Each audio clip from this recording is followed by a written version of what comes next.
नमस्कार दोस्तों, मैं doctor Hamid Khan, team director पाथाइस एकेडमी। और सफलताओं की कहानी की कमी नहीं होनी चाहिए और इस साल के परिणाम आ चुके हैं और बहुत सारे छात्रों ने प्रयास किया है, बहुत सारे छात्रों को पद मिला है, कई छात्रों को नहीं मिला है। लेकिन इसके बावजूद भी जो छात्र हैं अपनी पूरी गरिमा, अपने तन्मयता के साथ इस परीक्षा में लगे हुए हैं और ईमानदारी के साथ परीक्षा दे भी रहे हैं और उनको इसका रिज़ल्ट मिल भी रहा है। तो आइए एक ऐसे कैंडिडेट से ही हम बातचीत करते हैं जिन्होंने लंबी मेहनत की और अंततः उनको सफलता हासिल हुई।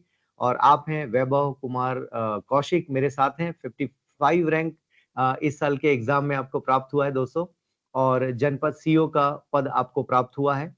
सो पद जो भी हो, सबसे महत्वपूर्ण बात है कि आप अंततः उस सेगमेंट में पहुंच गए जहां पर चयन सूची में फाइनल आपका नाम आ गया। वैभव, बहुत-बहुत स्वागत। थैंक यू और सर। वैभव से सबसे पहले बातचीत करते हैं कि उनकी स्कूली शिक्षा, उनका गृह जिला कौन-सा रहा और किस तरह से एक सोच विकसित हुई कि मुझे सरकारी नौकरी या सीजीपीएससी में आना है? वैभव। जी सर। सर मैं मूलतः जैसा कि सर ने बताया मेरा नाम वैभव कुमार कौशिक है और मैं मूलतः बिलासपुर जिले के तकतपुर तहसील में ग्राम छोटा सा गांव है गिरधौना, मैं वहाँ का निवासी हूँ। प्राइमरी स्कूलिंग मेरी तखतपुर में एक स्कूल है नवजागृति स्कूल, वहाँ से मैंने किया। फिर जो फर्दर स्टडीज हैं 12वीं तक की वहाँ वो मैं सेंट जेवियर्स हाई स्कूल भरनी बिलासपुर में ही है, वहाँ से मैंने कंप्लीट किया। उसके बाद BTech computer science Shri Shankaracharya technical campus Bhilai से मैंने कंप्लीट किया। उसके बाद से डायरेक्टली मैं तब से लेके अभी तक मैं सिविल सर्विसेज की तैयारी कर रहा था। बहुत बढ़िया। तो ये थॉट अचानक आया वैभव या कोई व्यवस्थित योजना थी कि हाँ, बचपन से क्लियर था कि मुझे सिविल सर्विसेज में जाना है? क्या मन में था? सर अचानक तो मैं नहीं कहूँगा, मैंने पहले से सोच रखा था। 12th के बाद मैंने ये सोच के ही मैंने इंजीनियरिंग भी की थी। मैंने जब मैं एडमिशन ले रहा था इंजीनियरिंग में तो मैंने अपने घर में भी बता दिया था, तो घर वालों ने भी पूरा सपोर्ट किया था कि मैं इंजीनियरिंग जरूर कर रहा हूँ बट मुझे करना अंततः सिविल सर्विसेज ही है। तो मतलब ये कह सकते हैं कि पहले से सोचा, मतलब मैंने सोच लिया था कि मुझे इसी क्षेत्र में जाना है। जी। पहला जब अटेम्प्ट दिए थे और अभी जो अटेम्प्ट दिए, दोनों के बीच क्या अंतर हम माने, मतलब तैयारी में कितना अंतर आपके आया? मुझे लगता है सर कि पहले अटेम्प्ट में मुझे सिलेबस की उतनी अंडरस्टैंडिंग नहीं हो पाई थी और उस डेप्थ में मैं स्टडी नहीं कर पाया था। हुँ, हुँ। शुरू के इसीलिए शायद शुरू के 2 अटेम्प्ट में मेरे ना प्रीलिम्स क्लियर नहीं हुए। उसके बाद ओके। जब थर्ड अटेम्प्ट दिया तो पिछले साल प्रीलिम्स निकला, देन मेंस भी निकला एंड देन फाइनली पिछली बार इंटरव्यू मैंने दिया था बट अनफॉर्चुनेटली पोस्ट नहीं मिल पाया था। रैंक मेरा जी। 173 था। और सिंस आप जब इंटरव्यू तक चले जाते हैं तो आप में एक कॉन्फिडेंस आता है कि सिंस अब मैं इंटरव्यू तक पहुंच चुका हूं, मेरी रैंक लग चुकी है, भले पोस्ट ना मिला हो लेकिन एक उम्मीद जगती है कि हाँ मुझे अब अगली बार पोस्ट मिल सकता है। तो उस कॉन्फिडेंस के साथ फिर इस बार मैंने प्री फिर दिया तो इस बार बाय गॉड्स ग्रेस और फिर माता पिता के आशीर्वाद से इस बार ये रैंक लगी है और ये पोस्ट मिला है। बहुत बढ़िया, बहुत बढ़िया। इस पूरे लर्निंग में, बिकॉज़ इसे मैं लर्निंग फेज़ कहता हूँ, असफलता कहना गलत होता है। जी जी लर्निंग है सर। बेसिकली। फर्स्ट अटेम्प्ट नहीं हुआ तो आपने कुछ लर्न किया, सेकंड में नहीं हुआ देन लर्न किया, थर्ड में नहीं हुआ फिर लर्न किया, फोर्थ में अब हो गया तो अब भी लर्न किया है आपने। और हमारी कामना होगी और शुभकामनाएँ भी हैं कि आप अगले साल डिप्टी कलेक्टर या टॉपर आप ही जी बन जाएँ, ऐसी हमारी कामना जी है। थैंक सो इस यू थैंक यू। बीच जो बड़ी सीख थी, आपकी जो लर्निंग थी वैभव, खासकर बहुत सारे फ्रेश बच्चे, आई मीन फ्रेशर देते हैं इस एग्जाम को और वो बहुत कुछ हम्म, उम्मीद लगा कर रखते हैं अपने आप से कि हम्म, फर्स्ट अटेम्प्ट में हम क्रैक करेंगे। अच्छी बात है जी सोचना, सभी हम्म, चाहते हैं कि जल्दी से जल्दी एग्जाम क्रैक हो। लेकिन जो जी कठिनाइयाँ प्रैक्टिकली आपने फेस की है, उसके बारे में चर्चा करते हैं। हम्म, अ, ये जो सर ने कहा वो बिल्कुल सही बात है कि एक सेल्फ बिलीफ होना चाहिए कि मैं पहले अटेम्प्ट में क्लियर कर लूंगा। बहुत हुँ, जरूरी भी है क्योंकि जब तक वो सेल्फ बिलीफ वहाँ पे आएगा नहीं तब तक आप ये एग्जाम क्लियर नहीं कर सकते अंततः।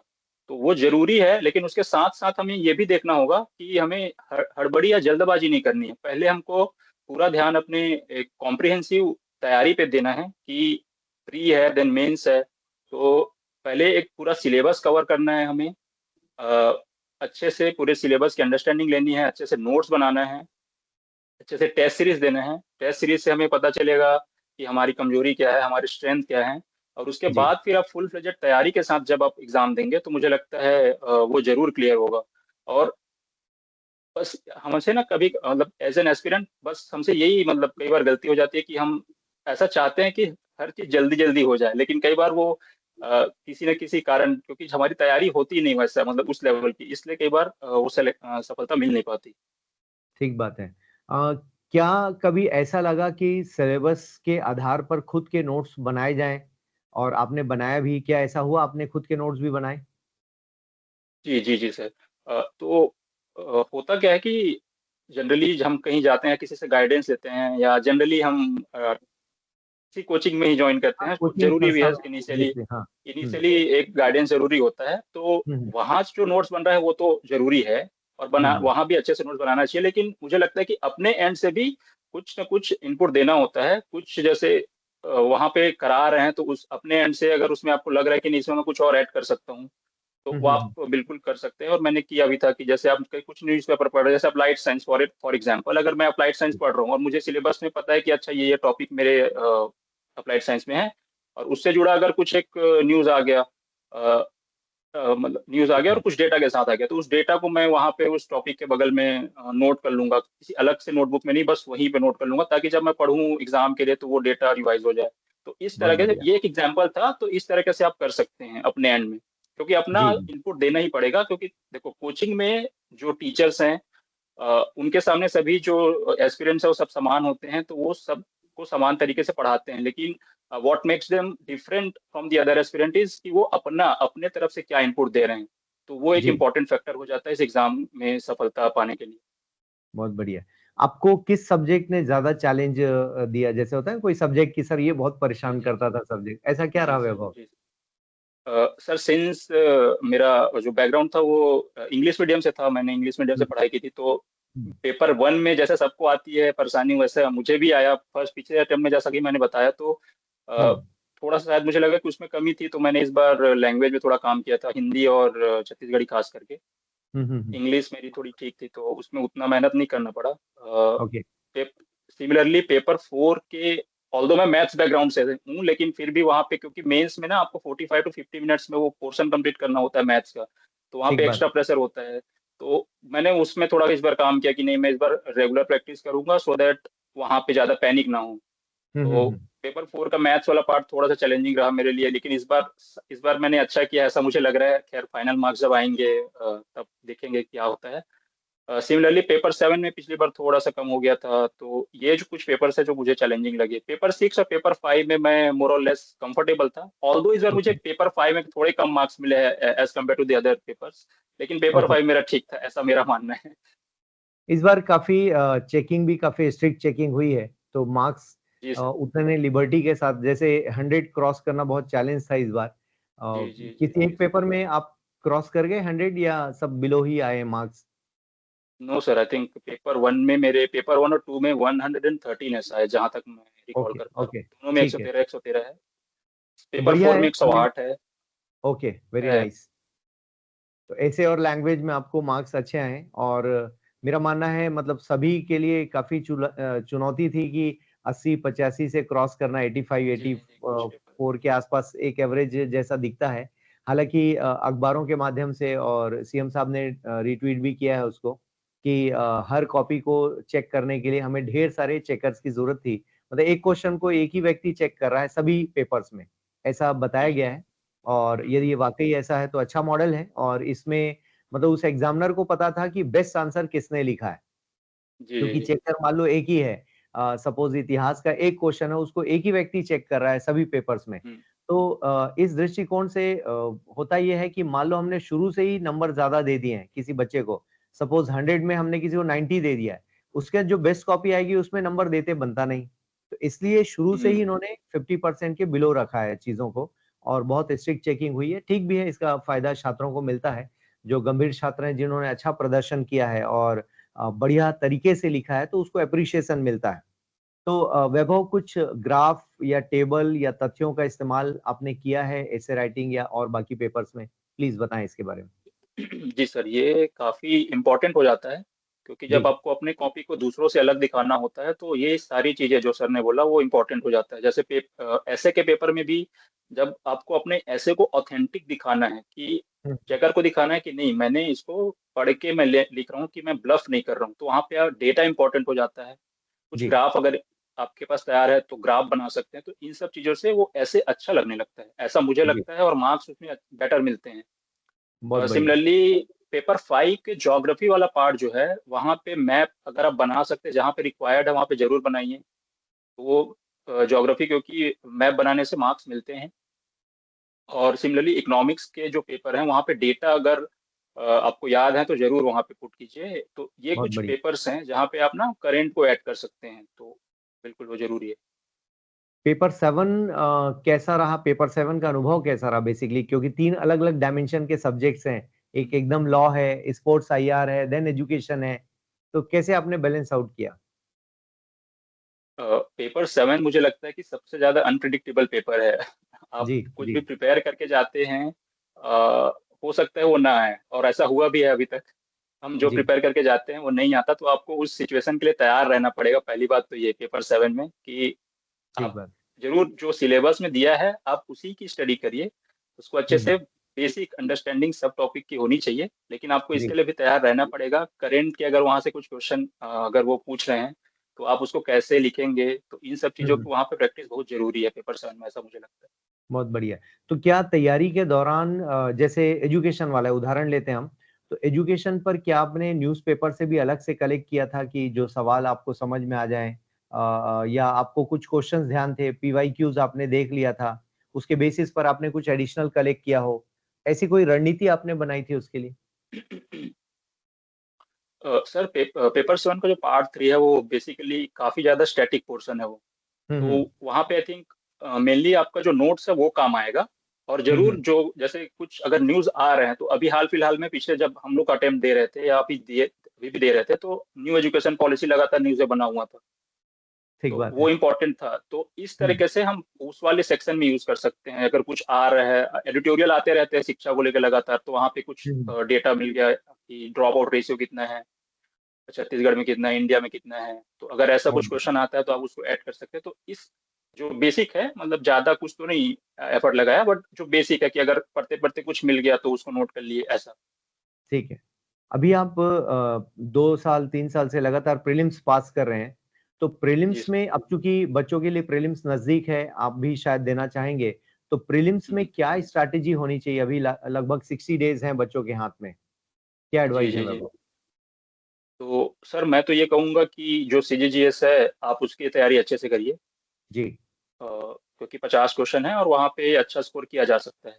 हुँ, हुँ, हुँ। हुँ, रही बात इंडियन जीएस की, तो हम देख रहे हैं कि इंडियन जीएस का पोर्शन थोड़ा सा फिर मैं कहूंगा कि अनप्रडिक्टेबल है। हुँ, कभी हुँ, कभी हुँ। कुछ पोर्शन से ज्यादा क्वेश्चन आ रहे हैं, कभी कभी किसी और पोर्शन से आ रहे हैं। तो ठीक फिर बात। भी वहाँ पे जो कोर सब्जेक्ट्स है उसकी तैयारी आपकी होनी चाहिए। पॉलिटी को बहुत अच्छे से करिए, जी। ज्योग्राफी को बहुत अच्छे से करिए, और हिस्ट्री काफी ज्यादा वास्ट है। तो ऐसा मेरा मानना है कि हम जितना उसमें इनपुट देते हैं उतना आउटपुट जी, मिल नहीं पाता कभी कभार हिस्ट्री में। ठीक कह तो रहे हैं, हिस्ट्री ठीक को कह रहे मुझे लगता है कि प्रायोरिटी में आप थोड़े बाद में रखिए, लेकिन पहले पॉलिटी, ज्योग्राफी, हैं। हुँ, साइंस साइंस बहुत इंपॉर्टेंट है। कुछ लोग जी, साइंस का पोर्शन पूरा ही छोड़ के चले जाते हैं, और वहां पे साइंस और एनवायरनमेंट को मिला ले, तो मुझे लगता है कि हुँ। 7 से 8 क्वेश्चन मिनिमम तो आते ही हैं। ठीक कभी बात है। कभार मेरे ख्याल से 9 से 10 भी हो जाते होंगे, उससे तो कम नहीं जी, होते। तो जी। वो देखो, अगर आप 9 से 10 क्वेश्चन अगर छोड़ के जा रहे हैं, तो फिर आप मुश्किल में पड़ जाएंगे। तो मुझे लगता है कि साइंस वाला पोर्शन भी आप अच्छे से करिए, क्योंकि बेसिक सवाल आते हैं, और थोड़ा तैयारी करने से मुझे लगता है कि उसमें अच्छा स्कोर किया जा सकता है। और बहुत करेंट बढ़िया। तो फिर आपको करना ही है। तो ये एक जो ठीक बात। स्ट्रेटेजी है ये आप फॉलो कर सकते हैं। और सी सेट में जरूर ध्यान देना है, हुँ, क्योंकि हुँ। देखा भी हाल फिलहाल में देखा गया था कि मैथ्स वाले पोर्शन थोड़े हार्ड आ रहे थे। तो मैथ्स की रेगुलर प्रैक्टिस कीजिए, और हिंदी और छत्तीसगढ़ी पढ़िए, क्योंकि वो आपको मेंस में भी काम आने ही है। क्योंकि सामान्य वहाँ है। पे 150 नंबर है हिंदी और छत्तीसगढ़ी, तो आप अच्छा स्कोर कर सकते हैं अगर आप अभी से पढ़ना स्टार्ट करेंगे, तो प्री एज वेल एज फिर मेंस। बहुत बढ़िया। सरकार की कुछ वेबसाइट्स हैं जैसे जनसंपर्क विभाग है और जी जनसंपर्क जी विभाग की जनमन मैगज़ीन है। इनका जी। कुछ योगदान आप ले पा रहे हैं? आई मीन इनसे कुछ डेटा ले पा रहे हैं? हाँ सर, जब मैं तैयारी करता था तो डीपीआर सीजी हुँ, जैसे पढ़ रहे हैं, तो बीच में अगर मन नहीं किया तो वो खोल के देख लिए। देख लिया। या जो जी, मैगजीन आता है, मंथली मैगजीन, उसको मंथ में एक बार आ रहा है, तो मैं उसको रखता था कि अगर आ रहा है तो एक दिन बैठ के मैं उसको एक थरली ऐसे ही देख लूँ कि कुछ इसमें नया कुछ आया है क्या, कि जो मैंने बहुत ना बढ़िया। पढ़ा हो न्यूज़पेपर्स में। हुँ, हुँ, तो हुँ। इस टाइप से रहता था स्ट्रेटेजी में। और क्या आप पर डे कुछ क्वेश्चंस लगाते हैं लाइक एमसीक्यूज पर डे कुछ तैयारी का एक आधार बना रखा हो आपने कि इतना करना ही है? जी सर, तो ये जरूरी है इनिशियली, मतलब खास करके जब आप फर्स्ट सेकंड अटेम्प्ट दे रहे हैं ना, तो वहाँ जी। पे एमसीक्यू प्रैक्टिस काफी ज्यादा इंपॉर्टेंट है। तो आप जब पढ़ रहे हैं, कुछ टॉपिक आपने पढ़ा, तो एमसीक्यू की काफी, मतलब कुछ बुक पुस्तक आती हैं, तो आप उसको बहुत ले बढ़िया। लीजिए और फिर टॉपिक पढ़े और वहाँ पे फिर एमसीक्यू लगा लिए। तो आपको हम्म। समझ में आएगा कि अच्छा, मैंने जो पढ़ा है वो रिटेन हो रहा है कि नहीं हो रहा है। या फिर आप ये बहुत स्ट्रेटजी की फॉलो कीजिए कि जैसे तुरंत करने से ऐसा है कि वो तो रिटेन रहेगा माइंड में। तो आप ये ठीक फॉलो बात। कीजिए कि अभी पढ़िए। सुबह मान हम्म। के चलो आपने ज्योग्राफी पढ़ा, तो ऐसा एक टाइम बना लीजिए कि दोपहर या फिर शाम को मैं इसके क्वेश्चन लगाऊंगा इस टॉपिक के। तो बहुत वो मुझे बढ़िया। लगता है कि ज्यादा बेनिफिशियल होगा। हाँ, इमीडिएट वो उसका रिवीजन भी हो गया ऐसा हम कह सकते हैं। हाँ हाँ। जी। प्री देने के इमीडिएट बाद मेंस की आपकी स्ट्रैटेजी क्या रही? आई मीन कैसे इमीडिएट, आई मीन आज प्री हुआ कल से हम शुरू हो गए, क्या आपकी रणनीति थी वैभव? आई मीन आप ऑलरेडी इंटरव्यूज दे जी चुके हैं, सिलेक्शन भी ले लिया अब तो जी जी आपने, जी। तो रणनीति क्या रही आपकी? तो सिंस मेरा 2 बार प्री, पिछले बार और इस बार निकला, तो प्री के जी। तुरंत 1-2 दिन, मतलब थोड़ा मैं 2-3 दिन रेस्ट लेता था। 2-3 दिन जी। एटलीस्ट थोड़ा इधर उधर। उसके हम्म बाद फिर मैं चौथे पांचवें दिन से स्टार्ट करता था तैयारी। क्योंकि जैसे हम्म कि मैंने बताया कि शुरू के 2 अटेम्प्ट में मेरे प्री नहीं निकले थे, तो फिर भी हम्म मैं तैयारी कर ही रहा था। तो मैं मेनली मेंस की तैयारी कर रहा था कि मेरा नहीं हुआ है, लेकिन मुझे अंदर से था कि नहीं, जिस दिन मेरा प्री निकलेगा उस दिन मैं हम्म मेंस निकालूंगा जरूर। तो उस उम्मीद में मैं तैयारी कर ही रहा था मेंस की। तो हम्म मेंस मेरा तैयार हो रहा था, और जैसे पिछली हम्म। बार मेरा प्री निकला, तो मेंस ऑलमोस्ट मतलब तैयार था मेरा, बस मैं रिवाइज कर रहा था चीजों को। और टेस्ट सीरीज दे रहा था। तो बहुत वो बढ़िया। टेस्ट सीरीज काफी इम्पोर्टेंट। बहुत बढ़िया। इसके अलावा भी आप कोई हॉबी ऑप्ट करते हैं? आई मीन पर डे एक तो बहुत बर्डन है, आई मीन इतना इजी नहीं होता सिविल सर्विस प्रिपेयर करना, ना यूपीएससी ना सीजीपीएससी, तो इस बीच कुछ एंटरटेन भी आप अपना पर्सनल करते रहे कि केवल इंस्टा से काम चला है? सर, जो हॉबी मैंने इंटरव्यू में लिखा था, वो मैं एक्चुअल में करता भी था। जो मेडिटेशन मैंने लिखा था वहाँ पे, ओके। ओके। मेडिटेशन मैं करता था। जैसे मैं पढ़ रहा हूँ, और मेडिटेशन काफी बेनिफिशियल होता है। For hmm. एग्जाम्पल, आपने अभी 3 घंटा, अब 3 से 4 घंटा लगातार बैठे रहे, सुबह 9 से 12 मान के चलो आपने पढ़ा, और माइंड हाँ। फ्रेश करना है या फिर कुछ हो गया, तो वो 5 मिनट आप ध्यान लगा लो तो वो माइंड फ्रेश हो जाता था। तो इस टाइप से बहुत मेडिटेशन बढ़िया। करता था। और ऑब्वियसली सोशल मीडिया से मैं जुड़ा हुआ था, इंस्टा तो बहुत चलाता बढ़िया। था, रील्स भी जी। देखता था। तो बहुत बढ़िया। उससे भी। अभी अभी युवा साथी काफी सारे हैं जो मतलब बीच के ब्रेक्स में इंस्टा का काफी इस्तेमाल करते हैं।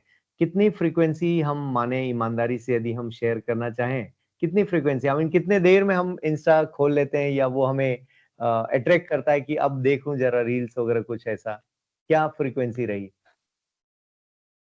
अभी के टाइम पे आप सही बोल रहे हैं, ये एक चैलेंज भी है लोगों के लिए, क्योंकि हम्म। एक्सेसिबल है बहुत ज्यादा। फोन में है, जी। फोन में इंस्टा ओपन किया, रील्स चलने लगती है, और आप एक बार रील्स चालू किए तो आधा घंटा चले जाता है, आपको पता भी नहीं चलता। जी। तो वो, मुझे लगता है ना, completely it depends on an individual कि वो अपने आप को कैसे कंट्रोल करता है, कंट्रोल। और उसकी प्रायोरिटी क्या है। तो जी। जरूर अभी के टाइम पे मुझे लगता है कि ना, कोई अपने आप को रेस्ट्रिक्ट नहीं कर सकता उन चीजों को यूज करने से। लेकिन हाँ, हम ये हम्म। जरूर कर सकते हैं कि उनको एक लिमिट में यूज करें, कि एक टाइम आप फिक्स कर लीजिए कि मैं इतना पोर्शन कंप्लीट करने के बाद ही मैं मोबाइल को हाथ जी। लगाऊंगा या फिर इंस्टा ओपन करूंगा। तो वो मुझे लगता है कि थोड़ा यूजफुल हो सकता है। ठीक बात है। क्योंकि बहुत कुछ पढ़ाई का मिल जाएगा ऐसा तो है नहीं, और पढ़ाई के लिए जी जी। देखते भी नहीं है मेरे ख्याल से, है ना? एंटरटेन ही उसका ज्यादा। उद्देश्य होता है कि कहीं हंस लें, जी थोड़ा सा सर। कुछ नया देख लें। और पढ़ाई के लिए किस तरह से सोशल मीडिया क्या हेल्पफुल रहा? कहीं से कुछ इनपुट्स लाइक, वैसे तो यूट्यूब में सभी कोचिंग वाले हैं और कुछ हम्म। यूट्यूबर्स भी हैं प्रोफेशनल, तो इनसे कितनी मदद मिल पाई? जी जी, बिल्कुल, ये बहुत इंपॉर्टेंट है सर। ये यूट्यूब से ऑब्वियसली मदद तो मिलता था, क्योंकि जी। करंट अफेयर आजकल बहुत से लोग, चैनल ऐसे हैं जो करंट अफेयर के डेली, मतलब मंथली या फिर वीकली वीडियोस बनाते हैं, तो वो देखा करता था मैं। या कुछ करंट के कुछ नेशनल लेवल पे कुछ चैनल्स हैं जहाँ जो लोग कुछ इंपॉर्टेंट, अगर कुछ हो रहा है नेशनल और इंटरनेशनल, तो उसके वीडियोस बना रहे हैं, तो उन चीज़ों को तो जरूर देखा करता था। उसके अलावा ट्विटर पे डीपीआरसीजी के चैनल, वो पेज को फॉलो हैंडल। कर लिया। जी। सीएमओ छत्तीसगढ़ को फॉलो कर लिया। तो जो जी। पीआईबी को फॉलो कर लिया। तो हम्म। जो ये कुछ ऑथेंटिक सोर्सेस है, उनको फॉलो करके रखिए, सो दैट जब आप ट्विटर ओपन करिए तो जो नोटिफिकेशन है वो आपके काम के हो। तो बहुत बढ़िया। जो, क्योंकि उसमें से कुछ डायरेक्टली प्री में भी क्योंकि पूछे जाते हैं, कुछ फैक्ट है और आप देख रहे हैं, फ़ोन चला रहे हैं, तो हो सकता है वो इम्पोर्टेंट हो, तो बहुत बढ़िया। काम आ सकता है।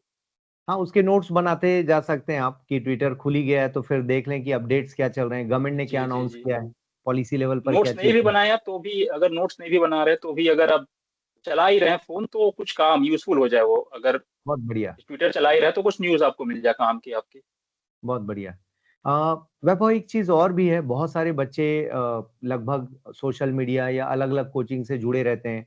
एक छात्र कई अलग-अलग कोचिंग से अलग-अलग सुविधाएँ लेता है ना? तो इसमें कुछ गलत भी नहीं है, ना ही कोचिंग गलत है, ना ही छात्र गलत हैं इसमें। फिर भी एक छात्रों के बीच एक इमेज बनी रहती है कि एक छात्र की फ़ोटो कई लोगों ने लगाया है। जैसे आप हैं तो आप पाथ से टेस्ट सीरीज़ में जुड़े रहे। फिर आपने बिलासपुर के किसी कोचिंग से आपने मेबी हो सकता है कि दिल्ली आईएएस से आपने मेंस किया है, पटेल सर से आपने कुछ पढ़ाई की होगी। ये सभी कोचिंग वाले हैं, सभी सर्विस प्रोवाइडर हैं बेसिकली, है ना? तो आप 3 कोचिंग से जुड़े रहे, परसेंटेज अलग-अलग हो सकता है, किसी से कम, किसी से ज़्यादा समहाउ। लेकिन आपने तीनों की सर्विस ली, लेकिन छात्रों में एक मैसेज ये क्यों चला जाता है सर, कि इसमें एक मैं एक छात्र चीज़ की और ऐड फ़ोटो। करना चाहूँगा प्लीज़, प्लीज़। कि एक जगह से मैंने एमआईटी मतलब मेंस आंसर राइटिंग प्रोग्राम भी किया था, तो उनको ऐसा, तो इसलिए मैं ये भी ऐड करना चाहता हूँ। बिलासपुर आईएएस से हाँ, मैंने बिल्कुल, मेंस आंसर राइटिंग बिल्कुल। हाँ, का बहुत भी अच्छी किया था, बात। तो मैं यही चाहता मैं हूँ कि इस वही। पर खुलकर बातचीत हो, है ना? जी, जी, और जी। छात्र कई बार विरोध में लिख तो देते हैं कि देखो इन्होंने कहीं से कोचिंग नहीं ली, लेकिन अल्टीमेटली एक छात्र जो ऑनलाइन पढ़ रहा है, यूट्यूब की मदद ले रहा है, ये कोचिंग वाले ही तो हैं जो वहाँ पर मौजूद हैं। ऐसा नहीं ना कि कोई आपको बाहर से आके पढ़ा बिल्कुल। रहा है, वो कोचिंग वाले ही होंगे समहाउ। मतलब 60-80% कोचिंग वाले हैं, 10% 20% हार्डली कोई बाहर का होगा, जो सिर्फ यूट्यूबर है और कंटेंट क्रिएटर है। अदरवाइज़ मटेरियल भी आप पढ़ रहे हैं तो किसी न किसी कोचिंग वाले के होंगे। कोई राइटर होगा उसकी सही किताब बात। होगी, कोई कोचिंग वाले के नोट्स होंगे, वही सब पढ़ रहे हैं। फिर भी छात्रों में ये मैसेज क्यों जाता है कि कोचिंग नहीं करना एक बहुत बड़ी बहादुरी है, जबकि कोचिंग कर लेने में कोई बहुत नुकसान भी नहीं है, आपको फ़ायदा ही होता है। मैं चाहूँगा इस बारे में कुछ फ़ोकस करें जी, ताकि जी, जी सर, जी। बच्चों में सही मैसेज जाए, है ना? जैसे खुल के हमने बात की कि आप अलग-अलग जगह से जुड़े हैं और मान लो हमने चारों कोचिंग ने आपकी फ़ोटो लगा दी, ये बताते हुए कि हुँ। आपने मेरे यहाँ से प्री का प्रोग्राम किया है, कहीं से इंटरव्यू गाइडेंस लिया है, कहीं से रिटन टेस्ट, तो इसमें मुझे नहीं लगता कि कुछ गलत है। क्या कहना है जी, आपका? जी, मुझे भी नहीं लगता। और जितने जहाँ-जहाँ से मैंने जो भी कोर्स पढ़ा है, उन लोगों ने प्रॉपर अभी मेरा फ़ोटो लगाया भी है, तो उससे मुझे कोई जी, प्रॉब्लम है नहीं। जी, मैं लोगों से ये कहना चाहूँगा कि देखो, ये सीजीपीएससी का जो जर्नी है ना, वो जी, कई, जैसे मेरा ही जर्नी है, तो 3 से 4 साल या इवन ज़्यादा कभी हो जाता है। तो ठीक जो बात। एक स्टूडेंट है ना, वो देखता है कि अच्छा मुझे यहाँ से क्या मिल सकता है, तो मैं यहाँ से ये कर लूँ। मुझे यहाँ से क्या मिल सकता है बेस्ट, जो यहाँ से मैं ये जॉइन कर लूँ। ठीक तो बात है। ये माइंडसेट होता है स्टूडेंट का। तो एक स्टूडेंट को जहाँ से जो फ़ायदा मिल सकता है, वो वहाँ से लेता है। बहुत बढ़िया, तो बहुत मुझे बढ़िया। तो कोचिंग को ना आप मतलब, कुछ लोग नेगेटिव लेते हैं, लेकिन मुझे लगता है इनिशियल फेजेस में खास करके बहुत ज़रूरी है, क्योंकि आप बिना गाइडेंस के आप अपने से कैसे पढ़ेंगे? क्योंकि पढ़ सकते हैं, पढ़ने वाले पढ़ते हैं बिल्कुल, नो डाउट पढ़ते जी। होंगे और कुछ लोगों ने निकाला भी होगा। जी, लेकिन जी, जी, जो एक मतलब, जैसे मैं एक एवरेज स्टूडेंट हूँ, तो मुझे इनिशियली गाइडेंस चाहिए कि सिलेबस ठीक कैसा है, नेचर कैसा है और अभी तक का पैटर्न क्या रहा है और आगे क्या हो सकता है। जी, मेंस आंसर राइटिंग कैसे करनी है, प्रीलिम्स में कैसे अप्रोच करना है, कौन से बिल्कुल, पोर्शन को मैं कम पढ़ूँ, कौन से पोर्शन को मैं ज़्यादा पढ़ूँ। जी, फिर जब मैं प्रीलिम्स का लगा रहा हूँ, तो प्रीलिम्स में डिफरेंट टाइप्स के क्वेश्चन आते हैं, तो उनको कैसे ठीक, अप्रोच करना है। जी, तो इन सभी चीज़ों के लिए मुझे लगता है कि अगर आप किसी से गाइडेंस ले रहे हैं, तो मुझे नहीं लगता कि जी। इसमें कोई गलत बात है। और अ, मतलब इस हाँ, टॉपिक में आई थिंक मतलब मुझे भी लगता है कि खुल के बात होनी चाहिए, क्योंकि कुछ हाँ, लोग मतलब इस कोई टॉपिक में जी। बात करने से कतराते हैं बेसिकली।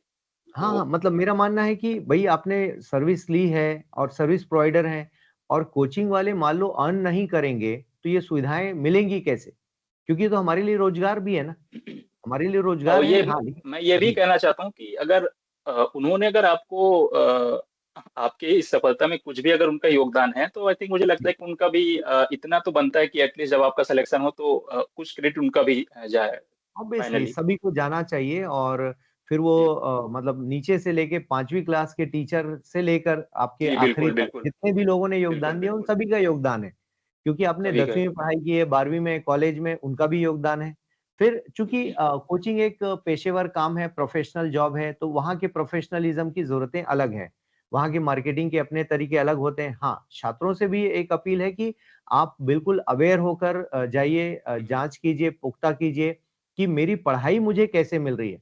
फ़ोटो देखकर कोचिंग जॉइन करना, ये तो मैं भी गलत मानता हूँ। आप पहले जाकर देखिए कि क्वालिटी क्या है वहाँ पर।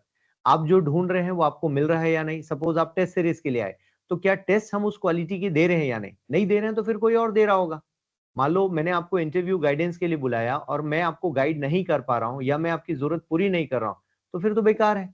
तो ये छात्रों को अपने स्वविवेक पर चीज़ों को लेकर आना चाहिए। हाँ, भ्रामक विज्ञापन है या झूठा क्लेम करना या अभी जैसे किसी कोचिंग का नाम आया कि उनके ऊपर एफआईआर हुआ कि उन्होंने सर्विस ही नहीं दिया और कोचिंग बंद करके कहीं चले गए। तो इस तरह की गतिविधियाँ गलत है। ये सभी इंडस्ट्री में है इस तरह की घटनाएँ। ज़रूरी नहीं कि हम लोग शुद्ध बचे रहें। बट हाँ, छात्रों से मेरी अपील है आपके माध्यम से कि हम बात कर सकते हैं मुद्दों पर और ये भी स्पष्ट करना होगा कि एक छात्र की फ़ोटो कई कोचिंग छाप रहे हैं, तो साफ-ज़ाहिर है उन्होंने उस बच्चे ने सर्विस ली होगी। थोड़ी कम-ज़्यादा प्रतिशत में कम-ज़्यादा हो सकती है और हुँ, यदि छात्र को कहीं ऑब्जेक्शन नहीं है कि मेरी फ़ोटो लगाई जाए, तो वो लगा रहे हैं और फिर एक सर्विस है, सर्विस मिली है इसलिए छात्र खुश भी है। तो और छात्र की मेहनत भी तो है, अकेले ऐसा नहीं ना कि कोचिंग वालों ने जी, जी, जी, भभूत बिल्कुल। खिला दिया और बच्चा पास हो गया, सर, ऐसा भी वो नहीं है ब कि बहुत जल्दी इम्पोर्टेंट फैक्टर है सर। वो बिल्कुल, बिल्कुल। जैसा कि मैंने पहले ही कहा था कि देखो, जो जी, कोचिंग वाले हैं, वो सबको समान तरीके से पढ़ाते हैं। क्लास जी, में 100 लोग अगर बैठ के पढ़ रहे हैं, तो एक ही टीचर डिलीवर कर रहा है लेक्चर। लेकिन ठीक बात। जैसा कि मैंने कहा कि आप अपना इनपुट क्या दे रहे हैं, वो बहुत इम्पोर्टेंट है ना। आप घर में कितना पढ़ रहे हैं, कितनी ईमानदारी से पढ़ बिल्कुल, रहे हैं, जी। तभी तो वो ज़्यादा इम्पोर्टेंट है ना वो। तो बिल्कुल, जी, बिल्कुल। और ठीक है, ये आपके माध्यम से चलिए इस डिस्कशन को हमने शुरू भी कर दिया है और मुझे पूरी उम्मीद है कि और भी छात्र इस पर बातचीत करेंगे और खुलकर होना भी चाहिए। जी, जी। डिजिटल युग में कुछ छुपा हुआ नहीं है। कौन बच्चा हुँ, कहाँ पढ़ रहा है, कैसे पढ़ रहा है, इसमें कोई आपत्ति भी नहीं होनी चाहिए। हम अपने पूरे जीवन में कई सारे स्कूल, कई सारे कॉलेज में पढ़ कर आते हैं। तो वो कॉलेज भी हमारा नाम ले सकते हैं कि भई ये देखिए हमारा हुँ, बच्चा है और आज ये जिला पंचायत या पंचायत सीईओ बन के आज तो इसमें कहीं कोई गलत नहीं है क्योंकि शिक्षा तो वो भी दे रहे हैं, पैसे तो वो भी ले रहे हैं। बिना पैसे के तो बिल्कुल। और कॉलेज आई थिंक नहीं स्कूल मिलता और है ना। कॉलेज वाले भी, जो वहाँ के जो टीचर है, वो बिल्कुल खुश होते हैं आपकी सफलता को जब वो सुनते हैं कि अच्छा, इन्होंने ये क्रैक कर लिया। तो जब आप बिल्कुल, बताते हैं, तो उनके चेहरे पे खुशी होती है। तो बिल्कुल, बिल्कुल। तो कोचिंग एक व्यवसाय है नो डाउट और बिना व्यवसाय के हम चीज़ों को कैसे करेंगे? हम जीएसटी भरते हैं, वो हमारा व्यवसाय है। इनकम टैक्स दे रहे हैं, वो भी तो व्यवसाय के तहत हो रहा है। तो सारे नियम कानून के तहत कोई भी उद्योग संचालित हो रहा है, बिना नियम के है तो फिर तो अवैध है कुल मिला के। तो वैभव बहुत अच्छा लगा इस मुद्दे पर बातचीत करके और मैं कुछ इनपुट्स और चाहूँगा। इंटरव्यू कैसा रहा आपका? आई मीन इस बार जो आपने इंटरव्यू दिया था, किस तरह के सवाल जी सर। आपसे पूछे गए? जी, सर, इस बार मुझे लगता है कि ओवरऑल मेरा इंटरव्यू का एक्सपीरियंस अच्छा था। हुँ, हुँ। अ, जब मैं गया बोर्ड के सामने, तो उन्होंने पहले तो मेरा परिचय पूछा, और परिचय पूछते ही उन्होंने सीधा मेरे जो हॉबी था, वहाँ से उन्होंने सवाल करना शुरू किया कि अच्छा, माइंडफुलनेस मेडिटेशन क्या होता है?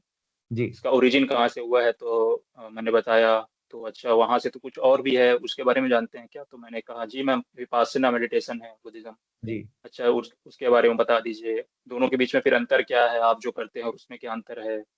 तो इस तरह के सवाल थे। और ये चेयरमैन जो मैम थी, वो ये सवाल सारे कर रही थी। जी, देन जी। जो सेकंड मेंबर थे, उन्होंने कुछ और टॉपिक से पूछना स्टार्ट किया, जैसे कि सिंस मेडिटेशन था मेरा, तो उनका दिमा दिमा शायद ध्यान उनका गया होगा दलाई लामा की तरफ। तो दलाई लामा से स्टार्ट करते हुए इंडिया चाइना रिलेशन, फिर दलाई लामा से चाइना क्यों चिढ़ा रहता है, क्यों ठीक चाइना बात है। पसंद नहीं करता दलाई लामा को, हुँ, हुँ। इंडिया में कहाँ रहते हैं वो, उनका कहाँ पे सेंटर है। हुँ, हुँ, हुँ। इस तरह के क्वेश्चन थे। फिर उन्होंने अचानक पूछा कि अच्छा चलिए, 8 जो जो क्लासिकल डांस है इंडिया में, उनके नाम बताते जाइए विद देयर स्टेट्स। तो मैंने वो अच्छा बताया इसका आगे कुछ पीछे एक। कोई लिंक नहीं था, अचानक पूछ लिया गया? ये आई थिंक उनका सेकंड मेंबर का शायद लास्ट क्वेश्चन था ये। अच्छा, बीच में वो ओके। कुछ इस तरह से सवाल कर रहे थे, फिर अचानक उन्होंने ये सवाल किया कि अच्छा चलिए, ये क्लासिकल डांस के नाम बताइए। तो मैं जी। बताते गया कुछ एक आध, मैं नीचे साउथ के कुछ मैं भूल रहा था, तो उन्होंने खुद याद दिलाया, अच्छा ये कौन से कुचिपुड़ी कौन से स्टेट का है? तो मैंने बताया हुँ, कि हुँ। आंध्र प्रदेश का है। तो इस तरीके से चला। फिर कुछ उन्होंने पूछा कि अच्छा, कुछ फिगर, मतलब जो पर्सनालिटीज है यहाँ से, मतलब इससे जुड़े हुए, तो इम्पोर्टेंट है, उनके नाम बता दीजिए। तो मैंने बताया एक दो। बाकी बहुत बढ़िया, बाकी मुझे याद नहीं आया, तो मैं सॉरी, मतलब मैंने बोल दिया। बहुत फिर बढ़िया। थर्ड मेंबर ने, सिंस मेरा बैकग्राउंड कंप्यूटर साइंस था, तो वहां से उन्होंने क्वेश्चंस पूछना स्टार्ट किया कि अच्छा बिल जी। गेट्स को जानते हैं आप? तो मैंने बोला जी हम्म। सर, बिल गेट्स और स्टीव जॉब्स के बीच में क्या डिफरेंस आपको लगता है? तो बेसिकली वो ऑपरेटिंग सिस्टम में सवाल करना चाह रहे थे। सवाल, हाँ समझ गया मैं बिल्कुल। और फिर उन्होंने फिर अचानक इलॉन मस्क के बारे में पूछा कि आप उनके बारे में थोड़ा बताइए, उनके कंपनीज के बारे में बताइए। सुंदर जी। पिचई के बारे में उन्होंने पूछा कि अच्छा वो उनका बैकग्राउंड थोड़ा बताइए, और कहाँ से पढ़े हैं वो, अभी बहुत क्या है, बढ़िया। हम्म। टॉप आईटी कंपनीज क्या हैं इंडिया के, कौन कौन से हैं, उनके नाम थोड़ा बता दीजिए, फाउंडर कौन है। हम्म। हम्म। हम्म। और फिर मेरे पैनल में श्री विनय कुमार पाठक जी भी थे, तो वो साहित्य से कुछ क्वेश्चन कर रहे थे। बिलासपुर से मैं बोलता हूँ, तो बिलासपुर के कुछ साहित्यकारों के नाम उन्होंने पूछे, लोकगीत से सवाल थे। तो इस तरीके से पूरा इंटरव्यू चला मेरा, और ओवरऑल अच्छा एक्सपीरियंस था इस बार। और आई थिंक मार्क्स भी इस बार ठीक मिले इंटरव्यू में पिछले बार की तुलना में, और इसलिए आई थिंक मुझे लगता है कि सिलेक्शन भी हुआ है। अच्छा पोस्ट भी मिला है उस कारण। बहुत बढ़िया। सो चलिए, ये तो बहुत बढ़िया रहा। मतलब बाकी नए जो प्रतिभागी देख रहे हैं इस वीडियो को, उनके लिए सीख है कि सवालों को आप बहुत ज्यादा प्रिपेयर करके नहीं जा सकते। जी आप जी ये जी, कर ये सर। सकते हैं कि वैरायटी में मेरे पास, मेरे इंडस्ट्री से सपोज आपका और सॉफ्टवेयर था, तो ऑब्वियसली सुंदर पिचाई जैसे नाम है, या फिर हम एलन मस्क की बात करें, ये सारे नाम आपको पता होना चाहिए। और आज की युवा को ये नहीं पता है, इसका मतलब हम अखबार नहीं पढ़ते हैं। तो जो नए प्रतिभागी हैं इस एग्जाम को देना चाहते हैं नेक्स्ट ईयर, तो अखबार एक मिनिमम आपकी रिक्वायरमेंट है। अपनी हॉबी से जुड़े हुए मुद्दों को पढ़ते रहें, समझते रहें, जैसा कि आपने किया वैभव। और जी क्या ऐसा लगा कि जब सीजीपीएससी के बारे में बहुत सारी बातें हुई हैं पिछले 2-3 सालों में, अब हम ट्रांसपेरेंसी पर भी बातचीत कर रहे हैं, बेहतर ढंग से बहुत कुछ रिफॉर्म हुआ है, क्या इसका असर इंटरव्यू बोर्ड पर भी दिखाई दिया? आपके घुसने से लेकर, आई मीन चिट सिस्टम जो हुआ है इस बार जी परिवर्तन, जी जी जी जी, वो वो आई उस बारे में थिंक, मैं वैभव चाहूंगा जी।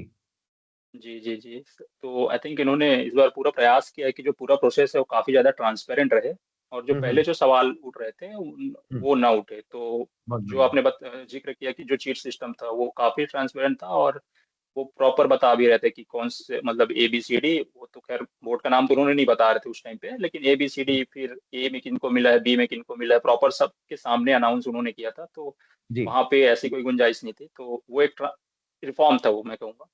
ठीक है, बहुत बढ़िया है। अ, तो उसके ये अलावा जो चेकिंग, नए, जी, हाँ बोलिए बोलिए। उसके अलावा जो चेकिंग में हम जो न्यूज़पेपर में पढ़ रहे हैं कि हर एक, जैसे शुरू में आपने जिक्र किया कि हर एक क्वेश्चन के लिए सिर्फ एक क्वेश्चन को, हर कॉपी के एक क्वेश्चन को सिर्फ एक ही चेकर चेक करेगा, तो उससे भी जो पैरिटी है वो आएगी। कि पहले होता था ठीक कि बात। अगर सेम क्वेश्चन दो अलग अलग लोग चेक कर रहे हैं तो वो अपने अपने हिसाब से मार्क्स देते थे, तो हो सकता था उसमें कुछ ज्यादा डिफरेंस आता था कभी कभार। ठीक तो बात है। उसको थोड़ा कम करने की कोशिश की गई है, तो आई जी। थिंक इन सब का पॉजिटिव असर ही पड़ा होगा, ऐसा मेरा मानना हाँ बिल्कुल, पहले ऐसा हुआ भी है, गलतियों से ही सही, लेकिन बच्चों के साथ कुछ जगह इनजस्टिस भी हो जाता है। मान लो सेमी क्वेश्चन पर किसी को 8 नंबर मिल गया, किसी को 4 मिले, और लगभग लिखा आसपास है। चूंकि सब्जेक्टिव है। जी एग्जाम है तो चेकिंग भी सब्जेक्टिव होती है। हम्म तो हम्म इस चीज को दूर करने का प्रयास किया जा रहा है, जो मेरी समझ में आती है चीजें। और आप लोग तो ऑलरेडी वो बैच रेडी हो गया जो इस एग्जाम के ट्रांसपेरेंट सिस्टम से रिजल्ट निकला है, तो वो आप लोग का बैच है। तो अगेन जी सर। एप्रिशिएशन है सीजीपीएससी के लिए, और लोगों में तारीफ भी है इस चीज को लेकर कि इमीडिएट सुधार का प्रयास किया गया। और पूरा सिस्टम, आई मीन बच्चे काफी दूर दराज से आते हैं, मेहनत करते हैं, आशा की नजरों से देखते हैं। तो मुझे लगता है कि कोई भी सरकारी सिस्टम, चाहे निजी सिस्टम हो, सरकारी सिस्टम हो, समाज में इन सभी सिस्टम को करप्शन से दूर रहकर ट्रांसपेरेंट तरीके से काम करना चाहिए, ताकि किसी के साथ इनजस्टिस ना हो। सो वैभव, बहुत बढ़िया, यहाँ तक की जानकारी जो आपने शेयर की बहुत शानदार। और एक दो छोटे सवालों के बाद मैं इंटरव्यू समाप्त करना चाहूंगा। आप जिस क्षेत्र से आते हैं उस क्षेत्र में आपके चयन के बाद क्या माहौल है? क्या आप पहले विद्यार्थी हैं जो चयनित हुए अपने गांव से, या और भी लोग हो चुके हैं? नहीं नहीं जी सर, ये बहुत इंपॉर्टेंट क्वेश्चन मुझे लगा, और जी। मैं पहला ही हूँ, जो मैं अपने गांव से पहला ही हूँ जिसने आई थिंक ये सिविल सर्विसेज क्रैक किया होगा, और पहला अधिकारी हूँ मैं। जी। अ, तो इस बात की खुशी है, गांव वालों में भी खुशी है। मैं फिलहाल एक दो दिन पहले गांव गया भी था, तो उन्होंने जी। गर्मजोशी से स्वागत भी किया, तो मुझे बहुत अच्छा लगा गाँव। जब मैं कभी भी अभी जहाँ भी जा रहा हूँ, जिनसे भी मिल रहा हूँ, तो मैं जरूर इस बात का जिक्र करता हूँ कि जी। मेरे रूट्स कहाँ हैं। तो मैं बहुत बढ़िया। जरूर मैं इस बात का जिक्र करता हूँ कि मेरा गाँव कौन सा है और कौन से तहसील में है। बहुत तो बढ़िया। बढ़िया। मेरे टीचर्स में भी जो जिन्होंने मुझे पढ़ाया, जिन्होंने मुझे गाइड किया है, जी, इसके अलावा जो मेरे माता-पिता ऑब्वियसली, मेरे फैमिली, मेरे भाई, ठीक बात मेरी बहन ठीक बात है। और जितने मेरी एक्सटेंडेड फैमिली है, सभी खुश हैं। जी, और आई जी। थिंक इमोशनल मोमेंट भी है बिल्कुल, और बड़ा बड़ा होना भी चाहिए क्योंकि सबके योगदान रहे हैं आपके सफलता में जी, और तो इसमें मैं एक मैसेज आपसे समझना चाहता हूँ कि जो खासकर ऐसे छोटे ग्रामीण क्षेत्रों से आ रहे हैं या सो कॉल्ड जहाँ सुविधाओं की कमी है, स्कूल छोटे स्तर के हैं, उसके बावजूद भी संघर्ष कर रहे हैं बहुत सारे बच्चे, तो क्या मैसेज देना चाहेंगे? मतलब एक उनको भी मोटिवेशन आ जाए कि हाँ, वैभव जी ने किया है तो हम भी कर सकते हैं। प्लीज़ सर मैं आई सुनना थिंक चाहूँगा। हुँ, इसमें मुझे लगता है कि जैसे मैं रूरल बैकग्राउंड से हूँ, लेकिन मेरे माता-पिता ने आई थिंक ये इम्पोर्टेंस जो एजुकेशन या शिक्षा का जो महत्व है उन्होंने समझा। जी, और अ, और उस चीज़ को समझते हुए सबसे ज़्यादा इन्वेस्टमेंट उन्होंने अपने लाइफ में, मुझे लगता है अगर किसी चीज़ में किया हो तो हमारे तीनों भाई-बहन के एजुकेशन में ही किया है। और आई बहुत थिंक बढ़िया, उसका रिटर्न नहीं तो उनको अब मिलेगा भी, मिल भी रहा है। तो ठीक मैं बात यही है। कहना चाहता हूँ कि जो उनके जो माता-पिता हैं, जी, उनको ये समझना होगा कि क्या इम्पोर्टेंस है आज के टाइम पे शिक्षा का, बहुत क्योंकि बढ़िया। उसके बिना आप अभी के टाइम पे कुछ नहीं कर सकते, उस वो ज़रूरी है। जी, तो जी, जी, अ, वो है। और एक तो माता-पिता का जो रोल है वो ऑब्वियसली इम्पोर्टेंट है, उसके अलावा जो स्टूडेंट खुद भी है, उनको भी समझना होगा कि कई बार जो माता-पिता है वो अपने तरफ से हेल्प करते हैं, वो गाँव से जानता हूँ, जी, कोचिंग जी, कराने के लिए जी, या जो भी है। जी, तो जी, आपको उनका भरोसा नहीं तोड़ना है। ठीक बात है। ईमानदारी से तैयारी है, यहाँ जब देना है और जो ठीक काम बात करने आए हैं आपको उसी काम को करना है। तो इस सब चीज़ों को ध्यान रखते हुए हम जी, जी। लगता है कि हम सक्सेस पा सकते हैं। हाँ, ये भी महत्वपूर्ण है, आप बाहर रह रहे हैं, आपको आज़ादी मिली हुई है, तो उस आज़ादी का दुरुपयोग नहीं होना चाहिए और जी, जी, जी। सदुपयोग हो तो समय पर इस एग्ज़ाम को क्रैक भी किया जा सकता है। जी अभी सर। जो आपके गाँव के बच्चे हैं, उनको एक कोई मैसेज हम देना चाहेंगे कि वो वहाँ रहते हुए भी इस पढ़ाई को कैसे अंजाम दे सकते हैं? अब तो ऑनलाइन, ऑफ़लाइन सारी सुविधाएँ एक साथ हो गई हैं, मान लो वो किसी शहर में नहीं जा पाते हैं, तो किस तरह से आप उनको ऑनलाइन भी क्योंकि आजकल बहुत सारे बच्चे तैयारी कर रहे हैं, तो जो भी संसाधन उपलब्ध हैं, यदि उनका भी सही से इस्तेमाल हो, तो मुझे लगता है इस एग्ज़ाम को क्रैक किया जा सकता है। वैभव, क्या कहना आपका? जी सर, जी सर। ये बहुत, क्योंकि अब आज के आईटी के जब जब ज़माने में हम जब जी रहे हैं, तो ये जी, बिल्कुल इम्पोर्टेंट बात है कि हमको ज़रूरी नहीं है कि शहर में ही आके पढ़ाई करें, क्योंकि आजकल जो रिसोर्सेज़ है, जो कंटेंट है, वो ऑनलाइन अवेलेबल है। आप प्री, मेंस या जो भी आप कर रहे हैं, चाहे किसी भी एग्ज़ाम की तैयारी कर रहे हैं, उसके कोर्सेज़ अवेलेबल हैं ऑनलाइन। तो आप जी, बिल्कुल उसका फ़ायदा उठाइए और मुझे लगता है उठाना भी चाहिए। और वो आई थिंक थोड़ा सस्ता भी होता है, जहाँ तक मुझे नॉलेज है। ऑनलाइन कोर्सेज़ जो होते हैं थोड़े, तो आप ज़रूर उसका फ़ायदा उठाइए। और कुछ लोग को मैं जानता भी हूँ जिन्होंने ऐसा करके सफलता पाई है, ऑनलाइन के माध्यम से भी, क्योंकि यूट्यूब है या फिर पेड कोर्सेज़ हैं, तो इसका आप जी, हेल्प लीजिए। और जी। बाकी जो मेरे जो गाँव के लोग हैं या जो आस-पास के लोग हैं, तो बिल्कुल आप मुझे कॉन्टैक्ट कर सकते हैं किसी भी माध्यम से, और मैं हमेशा रेडी हूँ किसी भी तरीके से, अगर मुझसे बहुत जो भी हो पाए मैं बिल्कुल हेल्प करूँगा। जी, जी, जी। अपने तरफ नहीं से। ये बहुत आपने सही मैसेज दे दिया क्योंकि कई बार होता है छात्रों को लगता है पास होने के बाद हम पता नहीं कैसे कॉन्टैक्ट करें। जी, जी, जी। तो ये आपने हमारे चैनल के माध्यम से सही मैसेज दे दिया कि उन सभी छात्रों के लिए कि जो भी वैभव जी से बातचीत करना चाहते हैं, कर सकते हैं। वैभव एक और आखिरी सवाल मैं समझना चाहूँगा कि बहुत सारे छात्र हैं जो तैयारी तो कर रहे हैं, कई बार असफलताओं से घबरा जाते हैं, पहले अटेम्प्ट, दूसरे अटेम्प्ट में नहीं हुआ, फिर उन्हें लगता है छोड़ दिया जाए। आपको क्या लगता है कितनी कंसिस्टेंसी मेंटेन होनी चाहिए? सर, ये मुझे लगता है ना, ये पूरा एग्ज़ाम ही जो है ना, PSC is all about consistency और हुँ, हार ना मानना और ठीक बात लगातार है। मेहनत करते रहना। जी, तो ऐसा हो सकता है कि आपका प्रीलिम्स ना निकले पहला, दूसरा, या हो सकता है तीसरे में भी ना निकले, लेकिन जैसा कि मैंने बताया कि आपको लगातार तैयारी करते रहनी है। और जी, जब आप तैयारी अच्छे से करेंगे ना, पूरी ईमानदारी से करेंगे, जब पूरा सिलेबस कॉम्प्रिहेंसिव आप पूरा पढ़ेंगे, अच्छे से उस सिलेबस की समझ लेंगे, कंटेंट तैयार करेंगे, नोट्स बनाएँगे, आप टेस्ट सीरीज़ देंगे, हुँ, हुँ, तो अगर जिस दिन आपका प्री निकला ना, उस दिन यकीन मानिए, मेरा पर्सनल एक्सपीरियंस है, जी, आपका मेंस भी निकलेगा और आप फिर इंटरव्यू भी देंगे और आपको अच्छा बहुत रैंक भी बढ़िया, लगेगा। तो बस बहुत बढ़िया। आपको लगातार पढ़ते रहना कंसिस्टेंटली। बस कुछ लोग ये करते हैं कि जल्दी-जल्दी मतलब 6 महीने में मेरा कोर्स हो जाए या फिर बस 12 महीने 1 साल में हो जाए। कई बार जी, वो हो नहीं पाता। तो जी, उसको थोड़ा ध्यान में रखते हुए ज़रूर थोड़ा धीरे पढ़िए और कंसिस्टेंटली दिन में, अगर आप कुछ लोग बोलते हैं मतलब 12-15, लेकिन उतना नहीं भी पढ़ना है और नहीं भी पढ़ सकते, कोई नहीं पढ़ सकता उतना, लेकिन जी एक जो एवरेज कर सकते हैं 6-8 घंटे या जितना भी है अपने कैपेसिटी के हिसाब से आप डेली जी। पढ़िए, पढ़िए बहुत जरूर, बढ़िया। लेकिन डेली, और कंसिस्टेंसी बनाए रखिए। बहुत बढ़िया। अब जाते-जाते सवाल मेरा यही है कि पाथ की बहुत सारी जगह पर उपलब्धता है, सोशल मीडिया और सारी जगह पर। कुछ आपने देखा हो कोई चीज़, कोई ऐसी चीज़ जो आपको लगता है कि हाँ, ये काम अच्छा हो रहा है या ठीक-ठाक कर पा रहे हैं? ये आई थिंक मैंने इनिशियल जब मैं शुरुआत में तैयारी कर रहा था तो मैंने प्री टेस्ट सीरीज ज्वाइन किया था, तो जी, लेवल काफी, मतलब वहाँ का लेवल, आपके जो क्वेश्चंस के लेवल होते हैं काफी अच्छे होते हैं। तो जी, जब आपको शुरू में ही आपको जब पता चल जाता है कि नहीं, क्वेश्चंस के लेवल ये हैं और मेरी जी, तैयारी उससे थोड़ा कम है, जी, तो वो एक आई ओपनर होता है कि नहीं, मुझे थोड़ा और मेहनत करना है। बिल्कुल। बहुत बढ़िया। उसके अलावा आई थिंक कोविड के टाइम पे आपका लाइव सेशन होता था, अगर मुझे याद है तो सैटरडे को होता था हाँ, शायद, बिल्कुल, एवरी एक सैटरडे दोपहर में में लाइव होता रहा। होता था। जी, जी, तो मैं जी। वो भी देखा करता था क्योंकि कोविड में तो वो बहुत काफी सारे हेल्पफुल विकल्प था। थे।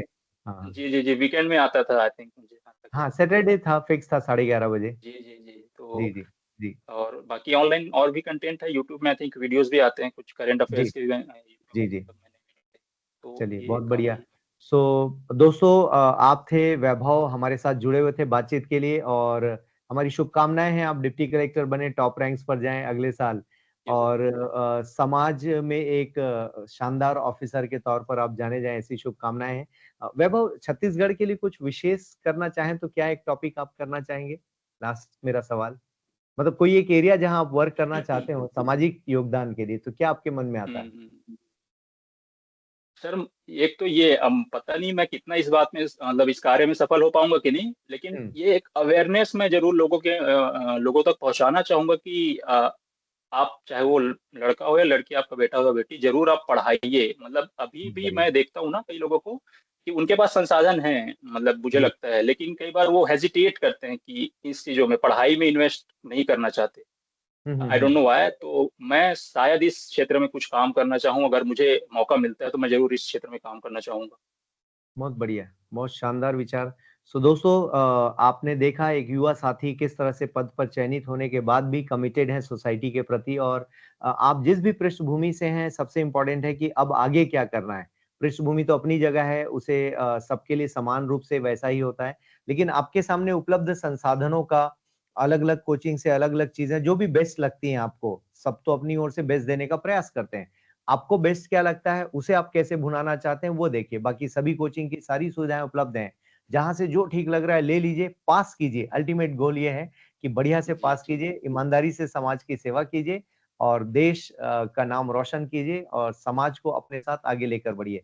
तो वैभव ढेर सारी शुभकामनाएँ, सभी दर्शकों थैंक का यू। अभिवादन थैंक यू सो धन्यवाद, मच। बहुत-बहुत धन्यवाद।